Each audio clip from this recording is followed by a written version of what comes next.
31 მარტს დღეს ოპოზიციის ალიანსი ვიწყებთ საერთო ეროვნული მობილიზაციის კამპანიას და ყველას, ვისაც სურს რომ სამართლიანობა დამკვიდრდეს ქვეყანაში, ვისაც სურს რომ დაუბრუნდეთ ევროპული და ევროატლანტიკური განვითარების გზას, ვისაც სურს რომ ძლევამოსილ საქართველოში ვიცხოვროთ, თავაზობთ რომ შევიკრათ ერთმუშტად, გავერთიანდეთ, კონსოლიდაცია მოვახდინოთ და პირველი მნიშვნელოვანი შეკრება გავაკეთოთ 26 მაისს, საქართველოს დამოუკიდებლობის დღეს.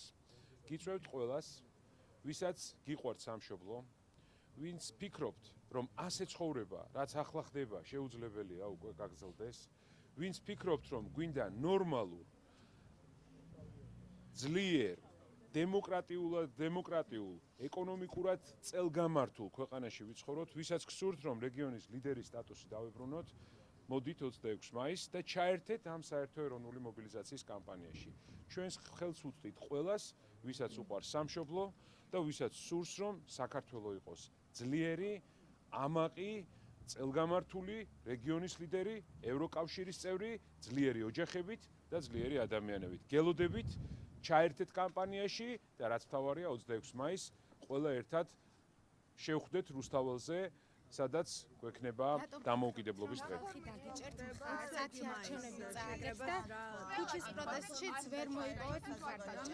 საზოგადოების ჩართულობის ფორმებს რაც შეეხება, ეს შეუძლიათ რომ პირდაპირ კამპანიაში ჩაერთონ, ჩვენ გვექნება ძალიან ბევრი შეხვედრა საზოგადოებასთან და შეუძლიათ მოვიდნენ ამ შეხვედრებზე, გვექნება სპეციალური ფორმები, სადაც შეუძლიათ დარეგისტრირდნენ და თავისი იდეები მოიტანონ და თვითონ განახორციელონ გარკვეული ქმედებები, რაც მთავარია, ეს არ არის მხოლოდ ოპოზიციის ალიანსის პროცესი. ეს არის პროცესი, რომელმაც საერთო ეროვნული თანხმობისკენ უნდა წაგვიყვანოს.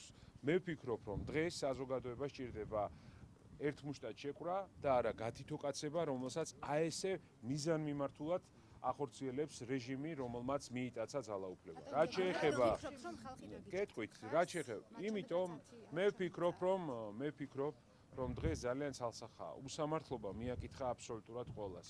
არა მხოლოდ პოლიტიკოსებს, რომლებიც ციხეში არიან, არა მხოლოდ სინდისის პატიმრებს, რომლებიც ციხეში არიან, არამედ ადამიანებს, რომლებსაც სამსახურიდან გაუშვეს განსხვავებული აზრის გამო. ადამიანებს, რომელსაც სახლები ენგრევა და ყურადღებას არავინ არ აქცევს.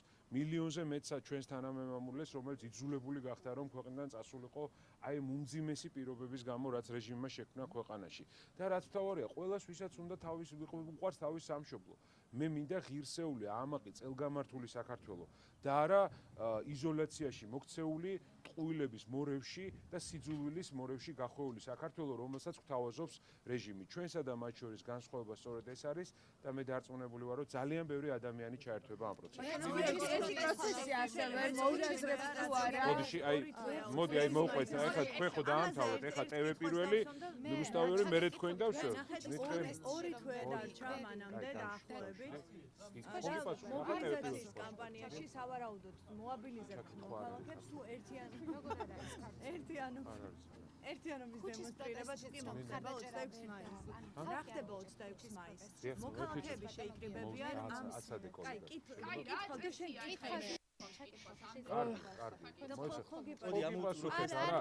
რიგითობით მე მოვალისებ თქვენამ. ჩვენი თანამემამულე. გელოდებით 26-ში. ადამიანები როცა მოვლენ ბატონ გიორგი. რა ხდება ეს საპროტესტო აი ამ წინააღმდეგობრივი მოძრაობის კულმინაცია იქნება არა, ეს არის გეტყვით. 26-ში ეს არის პირველი დიდი საერთო ეროვნული შეკრება. აი მობილიზაციის კამპანიის. მე ასე ვიტყოდი. კიდევ ერთხელ ვამბობ, ჩვენი მყარი პოზიცია უნდა დავაფიქსიროთ, რომ ჩვენ ვირჩევთ სამართლიანობას, ჩვენ ვირჩევთ დამოუკიდებლობას, ჩვენ ვირჩევთ საქართველოს ევროკავშირში, ჩვენ ვირჩევთ ძლიერ ოჯახებს, ჩვენ ვირჩევთ უარს აი ამ დაპირისპირებაზე, პოლარიზაციაზე, რომელიც დღეს ქვეყანაშია, ჩვენ ვირჩევთ ერთიანობის გზას, ჩვენ ვირჩევთ კონსოლიდაციის გზას, აი ამის გამოხატულება, დამოუკიდებლობის დღე ზოგადად ეს არის. ეს არის ერის ერთიანობის დღე. და ამიტომაც ვთავაზობთ ყველას დამოუკიდებლობის დღეს დავაფიქსირებთ ეს პოზიცია. შემდეგი ერთი-ორი მოიაზრებთ თუ არა მათ შორის სტრატეგიულ პარტნიორებთან ურთიერთობის განმტკიცებას, როგორც ცნობილია, ოპოზიციის ალიანსი მათ შორის ამერიკაში შეერთებულ შტატებში გეგმავს ვიზიტს, ხომ არ არის დრო დაზუსტებული როდის არა ეს გაემგზავრებით ხება უფრო იციან მე პასპორტი არ მაქვს და